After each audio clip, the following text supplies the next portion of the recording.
Tan pronto nosotros tuvimos la ideología preparada, dividimos ese Consejo de Concepción en grupos.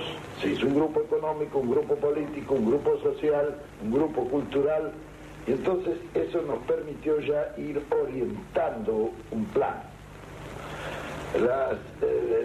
Los planes, en realidad, de verdad, tal cual lo hicimos nosotros, son de una gran simplicidad, pero son también preparados muy objetivamente, lo que daba la posibilidad de una comprensión de conjunto.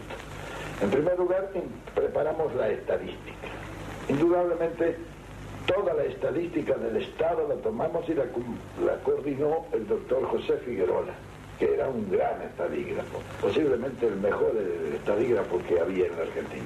Él, cuando terminó de compilar toda la estadística, me llamó un día y me dijo: vea, general, o coronel, yo era en ese entonces, esta estadística es toda falsa.